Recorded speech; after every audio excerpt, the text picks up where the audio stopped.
हम टेंस बता रहे थे, लेकिन एक दो दिन इसको भी थोड़ा इसको ही बता देते हैं। वॉइस एक्टिव से पैसिव वॉइस, ये तो हमने पहले ही बताया है, हमारे बहुत से वीडियोस हैं, आप उसको देख सकते हो। कम से कम 7-8 videos I have already uploaded. हम आप यहाँ इस लेसन में, इस लेक्चर में दो चीज़ प्राइमरली बताने जा रहे हैं। वो ये, पहला ये है कि बाई का प्रयोग कहाँ नहीं हो सकता है।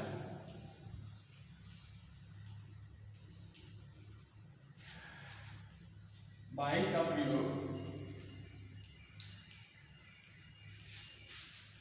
न करें।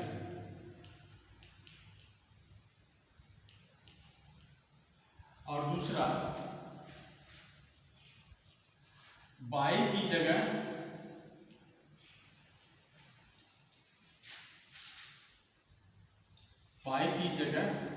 दूसरे प्रीपोजिशन को रखें।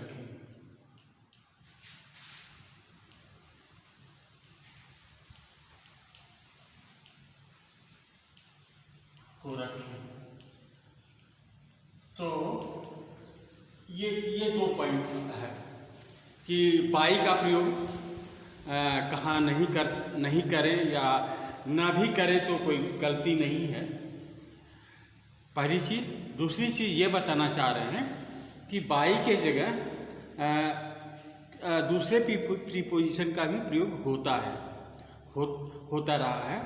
तो ये एग्जामिनेशन में आते हैं और बच्चे थोड़ा समझ नहीं पाते, तो इसको थोड़ा सा हम क्लियर कर देते हैं। तो बाई का प्रयोग, बाई को एजेंट बोलते हैं। एजेंट मतलब जिसके द्वारा काम होता है उसको एजेंट बोलते हैं, बाई को।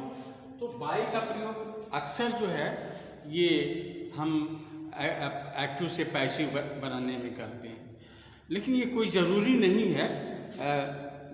कब ज़रूरी नहीं है कि इस चीज़ को आप देखें।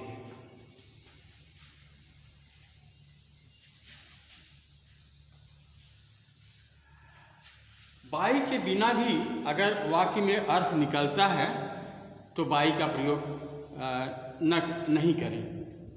बाई के बिना भी अगर वाक्य में अर्थ निकलता है पैसिव वॉइस में, तब नहीं। जैसे एक उदाहरण देते हैं, people speak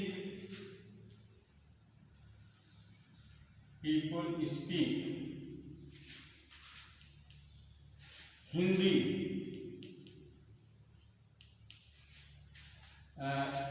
people speak Hindi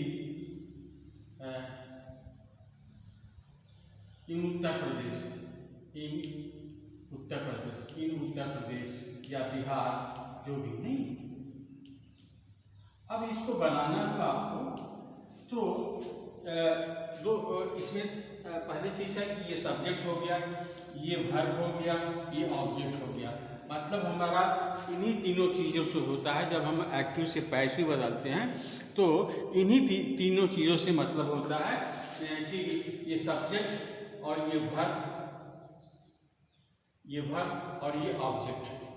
तो हम जैसा नियम है अगर रखते हैं, जैसे हिंदी इज स्पोकन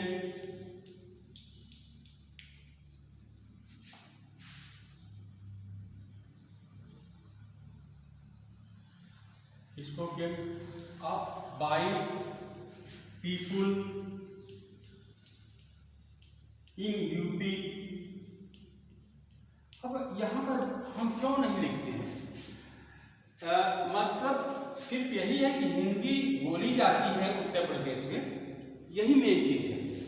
और लोग बोलते हैं, ये करना जरूरी नहीं है। अगर बोलने का काम तो लोग ही करते हैं, तो ये सरप्लस लगता है, ये ज़रूरत से ज़्यादा की चीज़ लगती है, इसलिए इसको रोका जाता है, नहीं लिखते हैं। तो इतना ही हम लिखते हैं कि Hindi is spoken in Uttar Pradesh, that is correct. अब ये बाई पीपुल, तो ये नहीं भी लिखा जा सकता, आप डिलीट कर सकते हो।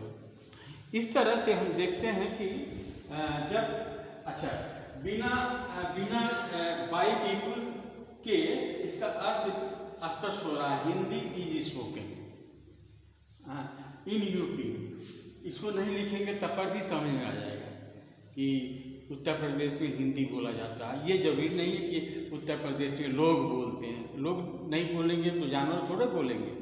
तो ये सरप्लस चीज़ है। इसके अलावा भी बहुत सारी चीज़ें हैं। जब अगर वर्ब से ऐसा हो कि काम और अर्थ दोनों निकल जा रहा है तब भी नहीं लिखते। और विशेषकर जब जो सब्जेक्ट होता है वो अनआइडेंटिफाइड होता है, अनआइडेंटिफाइड सब्जेक्ट। इसका क्या मतलब है? अनआइडेंटिफाइड।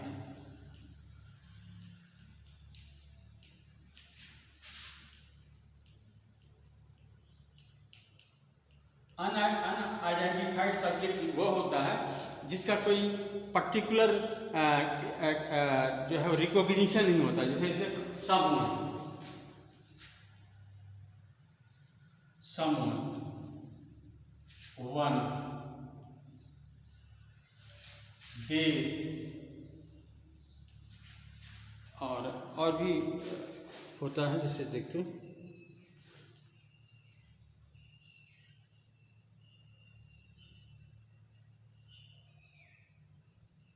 somebody,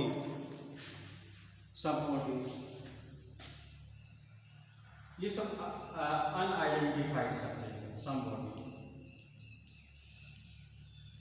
ऐसे। तो ये अनआइडेंटिफाइड, जैसे someone है, one है, ये सब है। तो आप इसको देखिए, अगर कोई ये हम एक सेंटेंस लेते हैं, someone has stolen, someone has stolen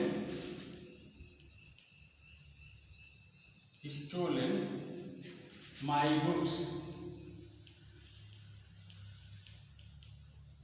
तो अब इसको देखिए, अब इसको अगर आप जो पैसिव वॉइस में लिखना चाहेंगे तो क्या होगा?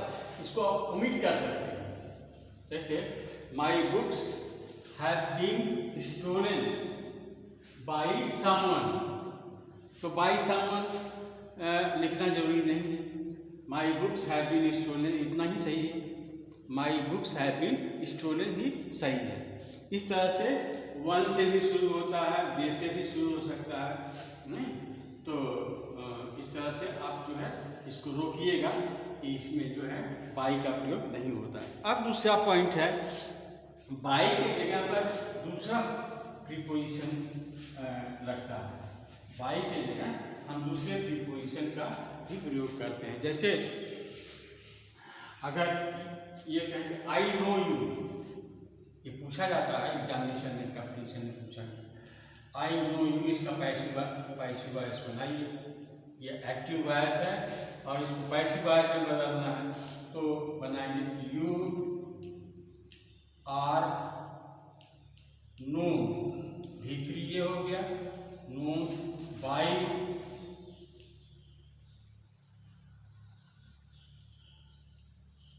मी। तो बाई का प्रयोग नहीं होता, क्योंकि नोन के बाद जो है वो टू का प्रयोग होता है प्रीपोजिशन में, इसका यहाँ पर टू हो जाएगा। आई नो यू का पैसिव वॉइस होगा you are known to me, you are known to me. तो इस तरह से बहुत से हैं, बहुत से ऐसे शब्द हैं आप लिख सकते हैं जिसमें हम जो है वो बाई की जगह दूसरा प्रयोग करते हैं। ऐसे ऐसे हैं, जैसे प्लीज्ड, सरप्राइज, इंटरेस्टेड, सेटिस्फाइड, ऐसे। जैसे प्लीज अगर दिए हुए, अगर वर्ब प्लीज है तो प्लीज के साथ क्या लगेगा? प्लीज के साथ विद का प्रयोग होता है। इंटरेस्ट है, इंटरेस्ट के साथ इसका प्रयोग होता है, इन का प्रयोग होगा, इन प्रीपोजिशन का प्रयोग होगा। एस्टोनिश, एस्टोनिश, ऐड का प्रयोग होगा। सरप्राइज्ड,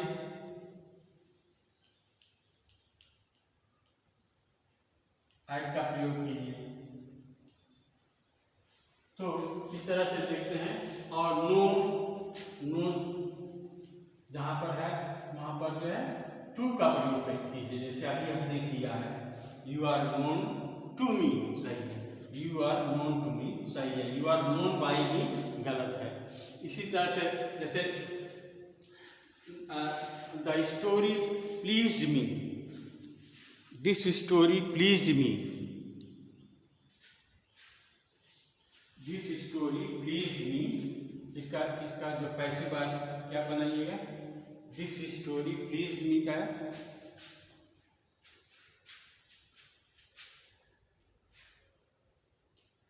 दिस स्टोरी प्लीज्ड मी। तो इसको लाएंगे I was pleased, I was pleased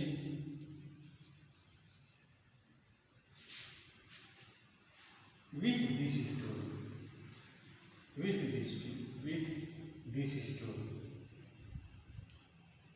by की जगह यहाँ पर विथ का प्रयोग किया। तो ये सब एक्सेप्शन में है गाइस, लेकिन ये इसको याद रखिएगा क्योंकि एग्जाम्स में ये पूछे जाते हैं।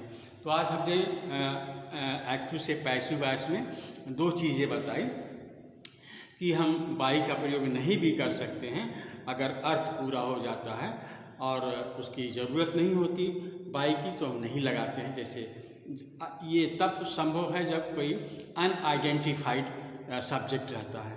दूसरी चीज़ हमने ये बताया कि अगर हम बाई का प्रयोग नहीं करते हैं तो उसके जगह कभी कभी हम दूसरे प्रीपोजिशन का भी प्रयोग कर सकते हैं, करते हैं, नहीं करना ही पड़ता है, सही वही होगा। तो इन दोनों चीज़ों पर हमने हाईलाइट किया। तो tomorrow we meet with the another type of problems in active passive voice. Thank you.